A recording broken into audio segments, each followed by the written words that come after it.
lá, sexta-feira, 8 de maio, dia do aniversário do Jornal Informativo, senhorzinho de 45 anos e sexta-feira pré-campeonato brasileiro. Fim de semana começa o Brasileirão, o maior dos campeonatos deste país. O Internacional joga contra o Atlético Paranaense, o Grêmio às 11 horas da manhã de domingo, dia das mães, recebe a Ponte Preta, Macaca, joga na Arena. E a LAF empatou ontem à noite pela Série Ouro e viaja, joga pela Liga Nacional também já a partir do fim de semana. Agora, na próxima semana, tem 2 jogos fora de casa, a LAF. E agora no Papo de Boleiro.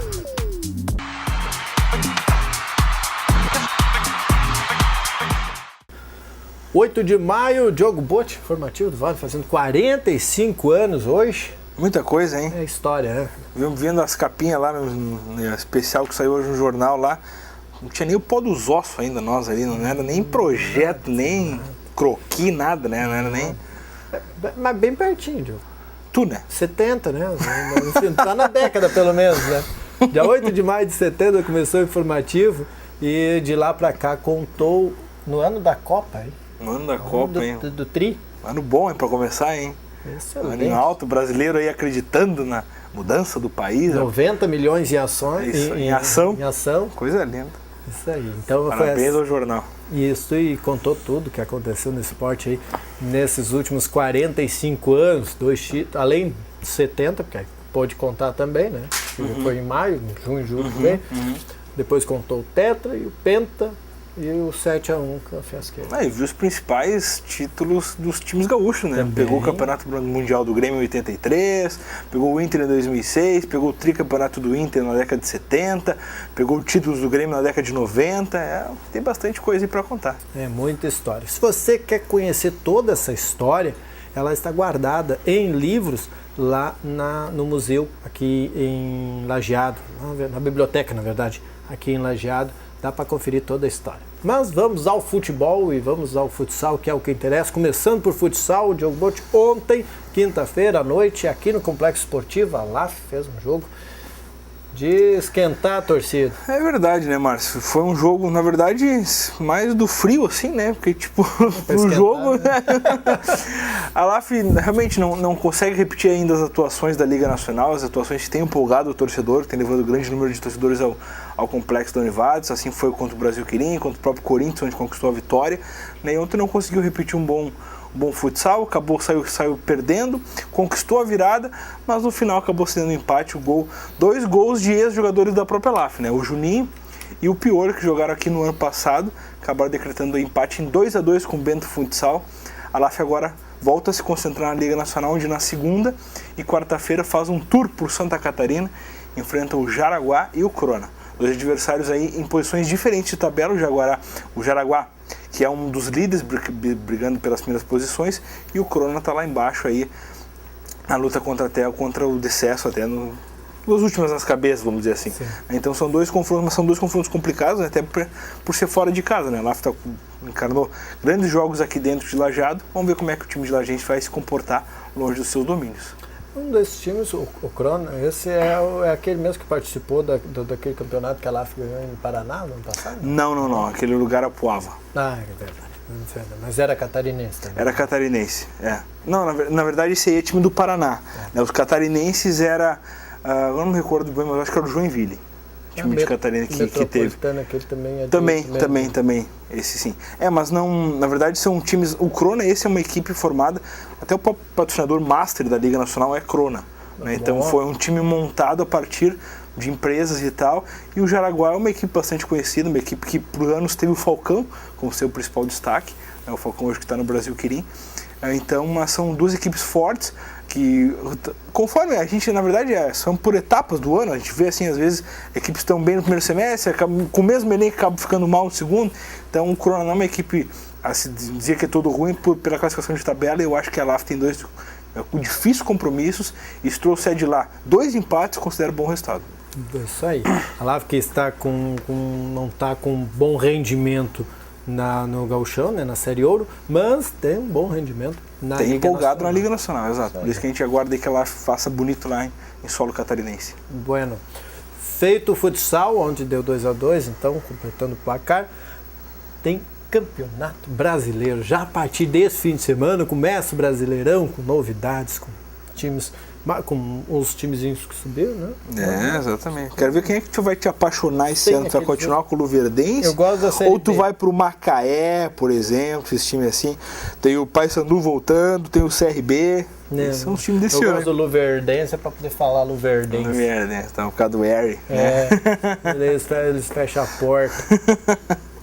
Bueno. Luverdense segue firme aí na Série B. É isso aí, a Série B tá também começando agora. A Série B começa hoje já. Vamos por ela, hoje tem 3 jogos. Tem 4 jogos, desculpa, agora de noite.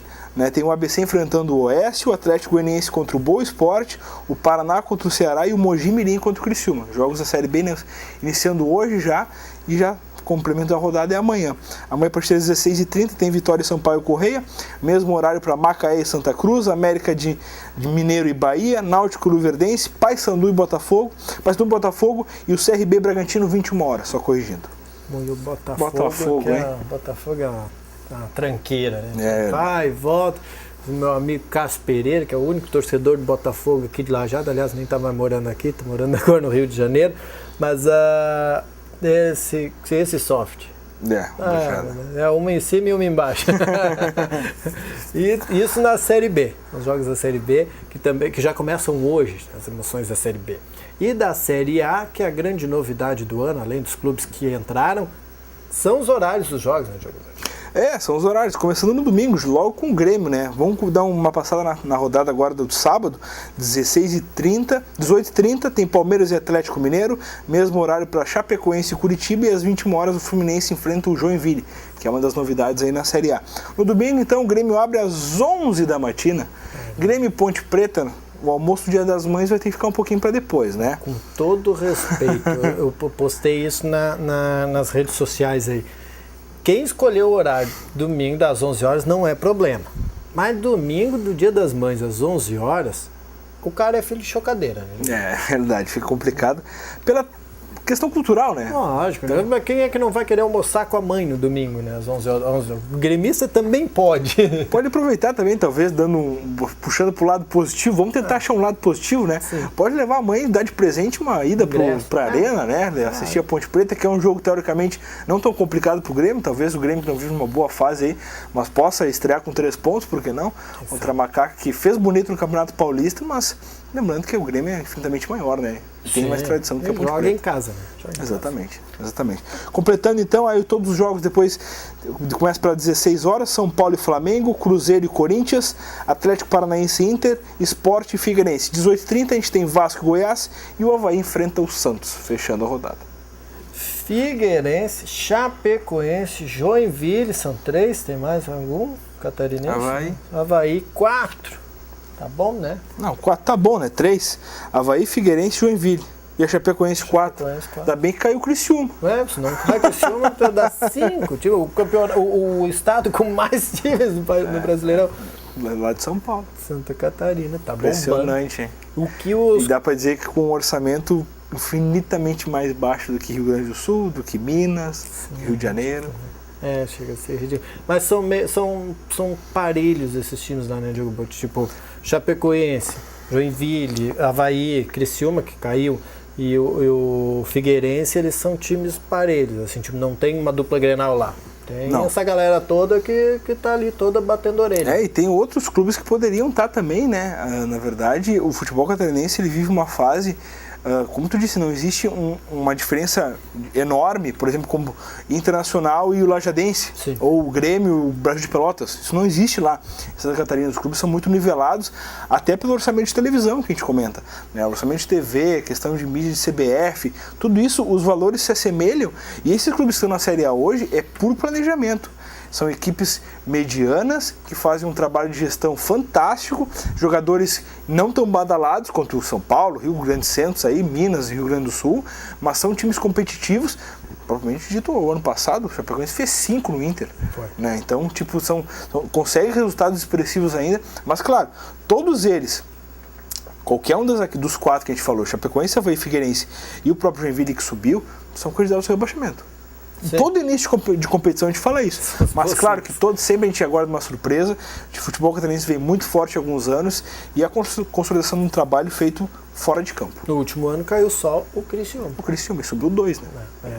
Bueno, o que os colorados podem esperar do seu time às 4 da tarde lá no Paraná? Jogo que é sempre complicado lá no Paraná. É verdade.